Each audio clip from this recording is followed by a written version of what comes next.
नमस्कार दोस्तों, मैं नहीं स्वागत करता हूं आपका आपके अपने यूट्यूब चैनल 360 पैडागॉग में। जैसे कि आपको पता है हम कवर कर रहे हैं सीटेट जनवरी 2024 की जो आंसर की है वो। तो सीडीपी हम कवर कर चुके हैं। अब हम पढ़ते हैं जो सीटेट पेपर 1 की जो मैथ का जो आंसर की है हम उसको डिस्कस कर रहे हैं। तो चलिए स्टार्ट करते हैं। तो इसमें क्वेश्चन नंबर 31, तो इसका आपका जो करेक्ट आंसर हो जाएगा वो आपका हो जाएगा 64। चलिए आगे समझते हैं। अब है 32। क्वेश्चन नंबर दे रखा है a frog jump 3 steps and a rabbit jump 7 step at a time. मतलब एक टाइम पे जंप फ्रॉग 3 कदम उछलता है तो और जो rabbit 7 Kadam. Starting point from a place को, मतलब वो स्टार्टिंग पे चलते हैं वो ओ पर मिलते हैं। At which of the following step they both will jumping at together. मतलब कहाँ पर वो स्टार्ट तो उन्होंने करा है, वो कहाँ पर एक बार और मिलेंगे। तो 3 आंसर दे रखे हैं, तो आपको क्या करना है, इन दोनों का एलसीएम 3 और 7 का एलसीएम क्या हुआ 21। तो 21 से आप डिवाइड करके देख लो जो कट रहा है वो। तो आपको ऑप्शन नंबर 4 करेक्ट आंसर हो जाएगा, यही कट रहा है। चलिए अगला समझते हैं। Which of the following statement is correct. तो ऑप्शन नंबर 1 हो जाएगा कि जो एक जो होता है ना बच्चे, 1 इज नेदर प्राइम और नॉर अ कंपोजिट नंबर। तो ये आपका करेक्ट हो जाएगा। अगला समझते हैं।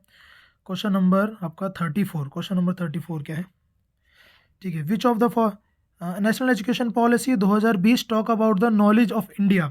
Which of the following are not included in it. The formal examination to assess the knowledge gain by student. तो फॉर्मल एग्जामिनेशन पे इतना जोर नहीं देती हमारी जो न्यू एजुकेशन पॉलिसी है। बाकी ऑप्शन आपके ठीक है, तो ऑप्शन नंबर 1 इसका करेक्ट हो जाएगा। ठीक है, चलिए अगर समझते हैं। अब ये आपका है क्वेश्चन नंबर 35। क्वेश्चन नंबर जो 35 है इसका आपका जो करेक्ट आंसर हो जाएगा वो आपका हो जाएगा थर्ड। ये आप देखते लगा सकते हैं। Which of the following is not true about the कि मल्टीप्लिसिटी ऑफ अप्रोच। मतलब इट हैम्पर, बच्चों को हैम्पर कर देती है। And child has lead to the confusion. तो ऐसा नहीं होता, थर्ड ही आपका हो जाएगा करेक्ट आंसर। अगला समझते हैं। अगला दे रखा है according to the national curriculum framework 2005 which of the following process are least relevant in primary mathematics. तो लीस्ट क्या है, सबसे कम ध्यान किस पे देना चाहिए, मेमोराइजिंग फॉर्मूला, इस पे हमें सबसे कम ध्यान देना चाहिए।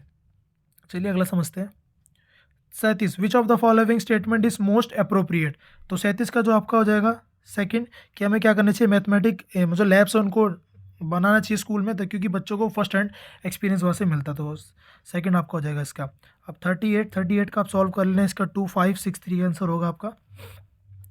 और ये जो आपका a student of a class third solve two, मतलब 26 इंटू 5s। तो उसने करा है, तो उसने क्या करा है, इसने कैरी नहीं दिया है और उसने 10, मतलब 6 पंजे 30 और 5 दूनी 10 डायरेक्ट लिख दिया है। तो उसने कौन सी गलती करी है।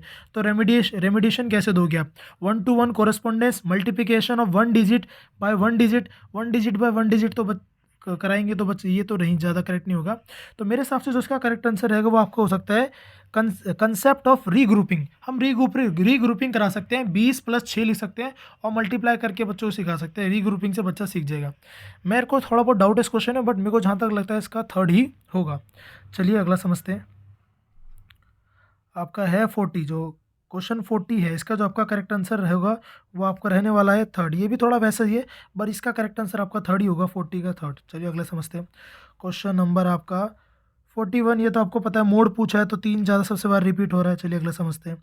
अगला तो इसमें पूछा है कि सबसे ज़्यादा लैंड कहाँ है, कि मतलब दोनों नंबर को इसमें सबसे ज़्यादा प्रोडक्ट है। तो 25 625 होता है, तो यही सबसे हाईएस्ट है, बाकी तो कम है। चलिए अगला समझते हैं। Which of the following statements are most appropriate for the idea of cognitive conflict in the teaching mathematics. ठीक है, तो जो 43 है आपका, तो इसका जो आपका करेक्ट आंसर हो जाएगा वो आपका क्या हो जाएगा, फर्स्ट। चलिए आगे समझते हैं। 44 का जो आपका करेक्ट आंसर होगा, which of the following is most appropriate to introduce data handling at primary stage. तो डेटा हैंडलिंग कैसे कराओगे आप, within the classroom collective the statics of students height, favourite fruit, colour, classroom cartoon. ये आपका सबसे ज़्यादा बढ़िया option है इसका। अगला समझते हैं 45 का जो आपका करेक्ट आंसर रहेगा, तो वो फर्स्ट और थर्ड करेक्ट है इसके अंदर हिसाब से। तो ऑप्शन नंबर हो जाएगा ए एंड सी। तो थर्ड आपका करेक्ट आंसर होगा, 45 का थर्ड। ठीक है, हायरार्किकल इंक्लूजन मेरे हिसाब से नहीं होता, तो ये आपका ए और सी करेक्ट है इसका आंसर। चलिए अगला समझते हैं। 46। विच of the following model is least appropriate to develop a conceptual understanding regarding the relationship of ones, tens, 100। तो प्लेस वैल्यू सबसे लीस्ट, मतलब हम मानेंगे क्योंकि मनी से हम अच्छे सिखा सकते हैं और डाइंस ब्लॉक से सिखा सकते हैं, बेकर से सिखा सकते हैं। तो आपका 1 करेक्ट आंसर होगा इसका। और ये दे रखा है, मतलब ये क्यूब दे रखा है, 1 का क्यूब 1 होता है, 2 का 8 होता है, 3 का 27 होता है, 4 का 64 होता है, 5 का 125, 6 का 216 और 7 का क्या हो जाएगा 343 हो जाएगा। चलिए, तो इसका आंसर आपका जो है 48 का आपका हो जाएगा 1। ठीक है, अगला समझते हैं 49। A number become double if it is increase by 8। तो 8 को 8 से इंक्रीज करेंगे तो वो डबल हो जाएगा, 16 हो जाएगा। तो 49 का आपका क्या हो जाएगा बच्चे, 49 का आपका हो जाएगा थर्ड। अगला समझते हैं 50, 50। तो 50 है। सम ऑफ एंगल्स ऑफ ट्रायंगल कितना होता है, वो आपका होता है 180। ये तो आपको पता ही होगा, तो आपका हो जाएगा ऑप्शन फोर्थ। 50 का होगा ऑप्शन फोर्थ। अब 51, जो 51 का करेक्ट आंसर क्या होगा, ठीक है। तो ध्यान से देखिए, इसमें कहता है कि which aspect of evaluation is used when a teacher ensure that test made by her fulfil the objectives. तो ऑब्जेक्टिव फुलफिल हो गए, तो मतलब वो है रिलायबिलिटी है उस टेस्ट में, कि जो भी ऑब्जेक्टिव्स मैंने रखे थे वो रिलायबल है। तो आपका करेक्ट आंसर होगा रिलायबल। ठीक है, अगला समझते हैं 53 का आपका हो जाएगा, ये हो जाएगा आपका आइसोलेसिस ट्रायंगल। तो मेरा एक बात ध्यान से सुनना कि इसमें जो पेन से मार्क लगे आप उनको मत करेक्ट आंसर मत मानना, जो मैं रेड ये इंक से जो मार्क कर रहा हूँ उसको वही करेक्ट आंसर आप रखना। ठीक है जी, ओके। चलिए अगला समझते हैं। तो 52 का हो गया आपका सेकंड। अगला समझते हैं 53 का आपका हो जाएगा third. Cognitive, effective and psychomotor domain, ये 3 डोमेन से हमारे। ठीक है, अगला समझते हैं। आपका हो जाएगा 54 का जो आपका करेक्ट आंसर होगा वो आपका होगा सेकंड।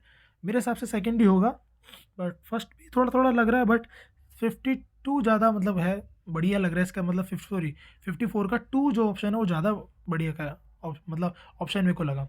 तो इसका हो जाएगा 2 54 का। अगला समझते हैं 55 का जो आपका करेक्ट आंसर होगा वो आपका हो जाएगा फोर्थ, ए एंड सी। मतलब बच्चों को आप क्या दे रहे हो, मैथमेटिकल जो कैरेक्टर्स कैसे होने चाहिए, मैथमेटिकल लैंग्वेज कैसी होनी चाहिए, लैंग्वेज होनी चाहिए बिल्कुल, it should be precise and it, और क्या होना third, it should be in reinforce the through the child language use in everyday life. तो आपका ए और सी करेक्ट हो जाएगा, तो ऑप्शन फोर्थ में वो है। 55 का आपका जो करेक्ट आंसर होगा वो हो जाएगा, सॉरी 56 का जो आपका करेक्ट आंसर हो जाएगा आपका हो जाएगा 4। चलिए अगला समझते हैं। 57 का आपका हो जाएगा फर्स्ट।